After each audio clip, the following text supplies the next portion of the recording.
नमस्कार।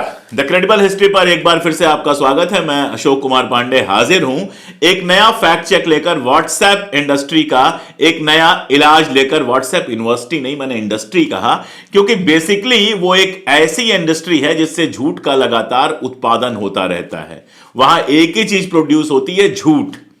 तो एक झूठ और लगातार सोशल मीडिया पे चल रहा है। आप जानते हैं उनके यहां व्हाट्सएप आता है और फिर वो व्हाट्सएप पूरी जगह फैला दिया जाता है। कोई फेसबुक पे लगाता है, कोई ट्विटर पे लगाता है, कोई आगे व्हाट्सएप ग्रुप में भेजता है। और अक्सर हमारे समाज में इतिहास पढ़ने की चूंकि बहुत आदत नहीं है, तो लोग आंख मूंद कर उस पर भरोसा कर लेते हैं। इसीलिए शायद जरूरत हमारे जैसे लोगों की है जो चार किताबें पलट कर ये बता देते हैं कि ये पूरी तरह से झूठ है।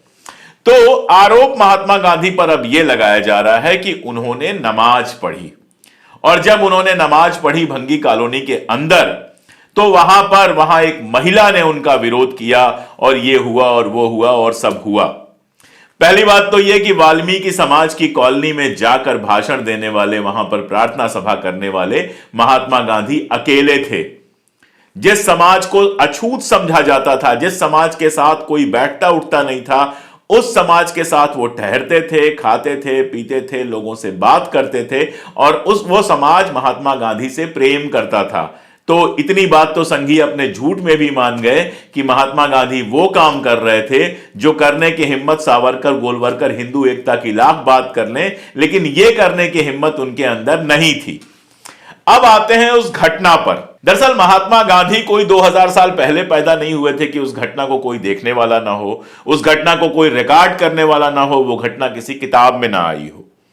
उस घटना को बड़े आराम से किताबों में देखा जा सकता है, बड़े आराम से उसको पढ़ा जा सकता है और समझा जा सकता है। लेकिन इसके पहले कि आप गंभीर इतिहास में जाएं, आपको एक छोटा सा वीडियो दिखा देते हैं। 30-35 सेकंड का यह वीडियो आप देख लीजिए, फिर बात करते हैं। कब आओगे मोरे द्वार,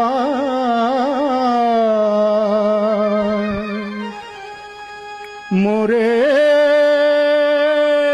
द्वार,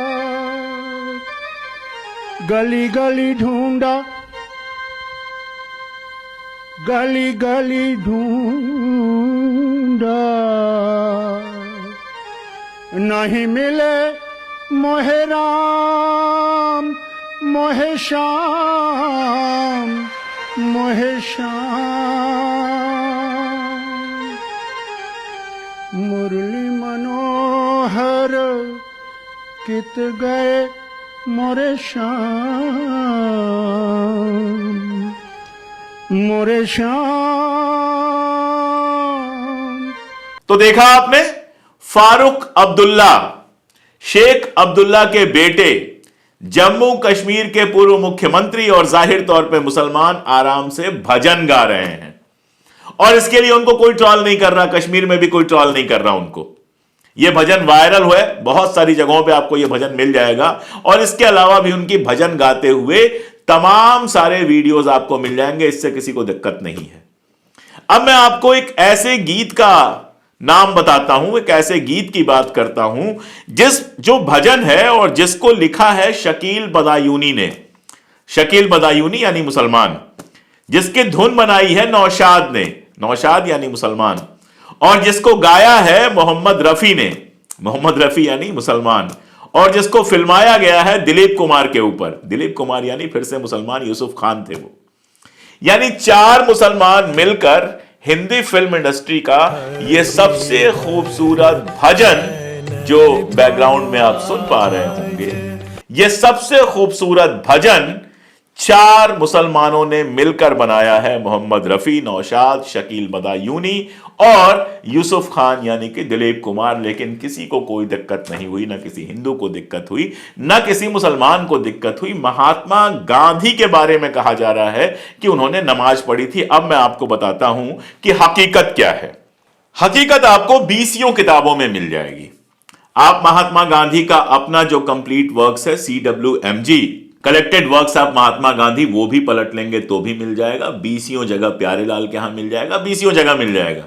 लेकिन मैंने किताब चुनी जानबूझकर एक ऐसे आदमी की जिसका गांधी या हिंदुस्तान या कांग्रेस से कोई लेना देना नहीं था, जो एक प्रोफेशनल राइटर था, जिसने ढेरों किताबें लिखी हैं। उन्हीं किताबों में से एक किताब है गांधीज पैशन, और इस किताब के लेखक का नाम है स्टैनली वोलपर्ट। स्टैनली वोलपर्ट उस समय इंडिया में थे, लगातार इंडिया में घूम रहे थे, आजादी के पहले जो कुछ हो रहा था वो देख रहे थे और गांधी के ऊपर ये किताब लिख रहे थे।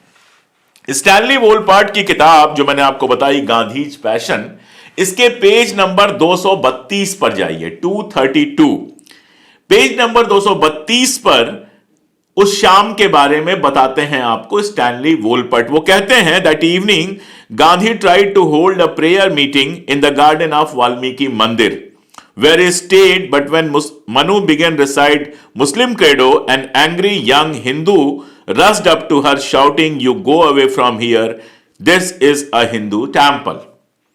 यानी वो बताते हैं कि जो भंगी कॉलोनी थी, वाल्मीकियों का जो कॉलोनी थी, उस कॉलोनी में गांधी रुके हुए थे। वहां पे रोज प्रार्थना सभा होती थी और प्रार्थना सभा के बाद में नियम था कि सभी धर्मों की प्रार्थनाएं गाई जाती थी। यानी क्रिश्चियनिटी की भी प्रार्थना गाई जाती थी, सबद भी गाया जाता था, गुरबाणी से सबद भी गाए जाते थे, हिंदू भजन भी गाए जाते थे और कुरान के कुछ वर्सेस भी पढ़े जाते थे। पहली बात तो यह कि कोई वाल्मीकि महिला नहीं थी जिस महिला ने गांधी जी को रोका। वो कौन था? वो एक हिंदू युवक था। मैं बताऊंगा वो युवक कौन थे और कहां से आए थे, वो सारा कुछ मैं आगे बताऊंगा। दूसरी बात ये कि गांधी जी कोई नमाज नहीं पढ़ रहे थे, बल्कि मनु जो हैं वो कुरान से कुछ वर्सेज पढ़ रही थी। उसके पहले वो गुरबाणी से सबद पढ़ चुकी थी, उसके पहले वो बाइबल का एक हिस्सा पढ़ चुकी थी, उसके पहले वो भजन गा चुकी थी और इन सब के साथ वो कुरान का भी एक हिस्सा पढ़ रही थी। सभी धर्मों के जो धार्मिक किताबें थी उनसे एक एक हिस्सा पढ़ा जाता था ताकि वहां पर शांति स्थापित हो सके, ताकि वहां पर गांधी के जो सिद्धांत था सर्वधर्म समभाव, उसको स्थापित किया जा सके। यानी नंबर 1 यह बात गलत है कि गांधी जी नमाज पढ़ रहे थे, और नंबर 2 यह बात गलत है कि किसी वाल्मीकि महिला ने गांधी को ऐसा करने से रोका था। यह कहानी जो वाल्मीकि महिला की बनाई गई है वो थोड़ा रस डालने के लिए बनाई गई है, यह बताने के लिए बनाई गई है कि वाल्मीकि लोग उनका विरोध कर रहे थे, जबकि हकीकत यह थी कि वाल्मीकि उनका विरोध नहीं कर रहे थे। गांधी जी ने जब उनसे कहा, जो बंदा आया हुआ था उससे कहा कि अगर तुम्हें अच्छा नहीं लग रहा है तो तुम चले जाओ, तो वो अड़ गया और वो बदतमीजी करने लगा। अब आगे स्टैनली वोलपार्ट बहुत साफ साफ लिखते हैं, This young fanatic refused to be silenced, but he was not arrested. वो लगातार चिल्लाता रहा लेकिन उसकी गिरफ्तारी नहीं हुई। He belonged to Hindu Mahasabha और राष्ट्रीय Swayamsevak Sangh, extremist Hindu group, one of whose followers would soon assassinate Gandhi. वह व्यक्ति राष्ट्रीय स्वयंसेवक संघ का एक कार्यकर्ता था, वही संगठन जिसके एक सदस्य ने कुछ दिनों बाद गांधी की हत्या कर दी। यानी न तो वो महिला थी और ना ही वाल्मीकि समाज का कोई आदमी था, बल्कि राष्ट्रीय स्वयंसेवक संघ के लोग थे जो गांधी जी की प्रार्थना सभा में समस्या पैदा करने की कोशिश कर रहे थे। वोलपार्ट ने आगे भी बताया है कि 1947 के आसपास गांधी जब भी प्रार्थना सभा करते थे, राष्ट्रीय स्वयंसेवक संघ के लोग उनकी प्रार्थना सभा में नुकसान पहुंचाने की कोशिश करते थे, क्योंकि गांधी जी सर्वधर्म समभाव की बात कर रहे थे जो उनके लिए दिक्कत तलब थी।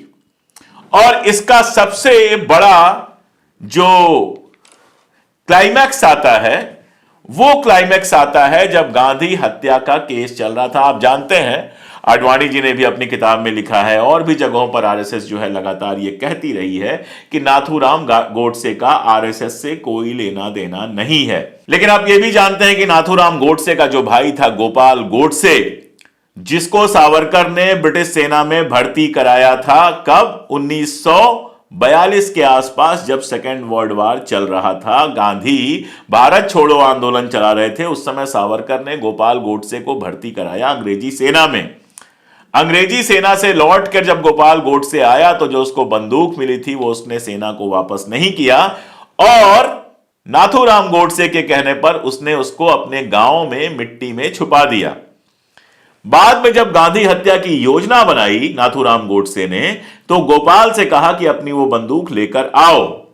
गोपाल ने कहा मैं वो बंदूक लेकर तभी आऊंगा जब तुम मुझे भी इस हत्या के पूरे खेल में शामिल करोगे, षड्यंत्र में शामिल करोगे। उसके बाद नाथूराम गोडसे मान गया। उसने गोपाल गोडसे की पत्नी और अपना जो साथी आपटे था, आपटे की पत्नी के नाम पर बाकायदा इंश्योरेंस कराया ताकि जब वो मर जाए तो इन लोगों को इंश्योरेंस का पैसा मिल जाए। और गोपाल गोडसे षड्यंत्र में शामिल हो गया। 30 जनवरी के पहले जो गांधी हत्या का प्लान था, जिसमें मदन लाल पाहवा गिरफ्तार हुआ था, उसको पीछे से बम फेंकना था और सामने से दिगंबर भड़गे को गोली मारनी थी। दिगंबर भड़गे वही जो बाद में गवाह बन गया। तो उस समय गोपाल गोडसे की बंदूक यूज करने का प्लान था। हालांकि एन टाइम पर गोपाल गोडसे की बंदूक पता चला कि मिट्टी में रखे रखे वो काम की नहीं रह गई है, किसी तरह से उसको रिपेयर किया गया। तो खैर, गोपाल गोडसे के बारे में बताना जरूरी था। वो गोपाल गोडसे जब जेल से निकलता है, उसको भी कारावास हुआ था गांधी हत्या में, जब निकलता है तो वो बयान देता है कि मैं और नथूराम और हमारे भाई जो हैं, हम सभी आरएसएस के मेंबर थे, हमने कभी आरएसएस छोड़ा नहीं। अब देखिए वो किस्सा आप जानते हैं कि आरएसएस कोई मेंबरशिप तो मेंटेन करती नहीं है, तो ये तो कोई सिद्ध नहीं कर पाएगा कि आरएसएस के मेंबर थे कि नहीं थे। लेकिन आडवाणी जी और आरएसएस कहते हैं कि वो हमारे मेंबर नहीं थे, जबकि गोपाल गोडसे का खुद कहना था कि वो हमेशा हमेशा से आरएसएस के मेंबर थे। तो जोड़िए, कड़ी जोड़िए, मैं आपको और आगे ले आता हूं। दिगंबर बड़गे की मैंने बात की। दिगंबर बड़गे सरकारी गवाह बन गया था गांधी हत्या में। दिगंबर बड़गे ने जो गवाही दी, उस गवाही में उसने बताया, गांधी मर्डर पेपर्स तलाशेंगे अगर आप, मैंने अपनी किताब उसने गांधी को क्यों मारा के चक्कर में वो सारे पेपर खंगाले हैं और अपनी किताब में लिखा भी है। जब दिगंबर बड़गे ने बयान दिया तो उसने बताया कि वाल्मीकि मंदिर वाले मामले में जो लोग गांधी जी के साथ बदतमीजी कर रहे थे, उनमें नाथूराम गोडसे भी शामिल था। यानी ये कोई वाल्मीकि महिला नहीं थी जो गांधी जी से बहस कर रही थी। बहस कर रहे थे नाथूराम गोडसे और उसके जैसे आरएसएस के कार्यकर्ता, या चलिए मत मानिए आरएसएस के कार्यकर्ता, हिंदू महासभा के कार्यकर्ता। और स्टैनली वोलपार्ट की अगर माने तो वो आरएसएस के कार्यकर्ता ही थे। स्टैनली वोलपार्ट ने अपनी किताब में लिखा है, आप पेज देख सकते हैं। तो गांधी जी से बहस जो कर रहे थे वो आरएसएस के कार्यकर्ता थे, जो वहां दिक्कत फैला रहे थे, जो वहां परेशान कर रहे थे, लगातार बापू की प्रार्थना सभाओं में विघ्न डाल रहे थे, वो आरएसएस के कार्यकर्ता थे, कोई वाल्मीकि समाज की महिला नहीं थी। यानी अगर इस पूरे को फैक्ट चेक किया जाए तो 1 2 3 4 पॉइंट्स में ऐसे देखिए। पहली बात, वहां पर कोई गांधी जी नमाज नहीं पढ़ रहे थे। गांधी जी की प्रार्थना सभा समाप्त होती थी, उसके बाद सभी धर्मों की जो किताबें होती थी उनसे एक अंश पढ़ा जाता था। गुरबानी से भी पढ़ा जाता था, बाइबल से भी पढ़ा जाता था, गीता से भी पढ़ा जाता था और कुरान से भी पढ़ा जाता था। इसी क्रम में मनुबेन पढ़ रही थी, कुरान से कुछ आयतें पढ़ रही थी, जिस पर यह सारा बवाल हुआ। तीसरी बात, किसी वाल्मीकि महिला ने या वाल्मीकि समाज के व्यक्ति ने, जहां पर गांधी जी रह रहे थे, इस पर कोई आपत्ति नहीं की। बाहर से आकर नथूराम गोडसे जैसे कुछ दक्षिणपंथी आरएसएस और हिंदू महासभा के कार्यकर्ताओं ने वहां गड़बड़ी फैलाने की कोशिश की। और आखिरी बात, गांधी जी चाहते तो उसी समय इन सारे लोगों को गिरफ्तार करवा के जेल भेज सकते थे, लेकिन जब लोगों ने इनको पकड़ा, इनको ढकेलने और बाहर करने की कोशिश की, तो गांधी जी ने मना किया। गांधी जी ने यह कहा कि भाई मैं अहिंसा मानता हूं और ये युवक जो भी हैं, जैसा भी विरोध कर रहे हैं, कोई बात नहीं, इनको गिरफ्तार करने या इनको पकड़ने की कोई जरूरत नहीं है। ये गांधी की महानता थी। अगर गांधी जी ने ऐसा नहीं किया होता, ये लोग गिरफ्तार हो गए होते, तो शायद उनकी हत्या भी नहीं हुई होती। तो इस तरह का झूठ लगातार फैलाया जाता है। अपने चैनल पर मेरी कोशिश होती है कि जब भी इस तरह का कोई जहर समाज में फैलाया जाए तो उसका एंटीडोट लेकर मैं अपने चैनल पे आऊं, आपको हकीकत बताऊं। और यह हकीकत सिर्फ किस्से कहानी के माध्यम से नहीं, बल्कि बाकायदा किताबों का नाम लेकर, किताबों का सोर्स देकर, किताबों का पेज देकर बताऊं।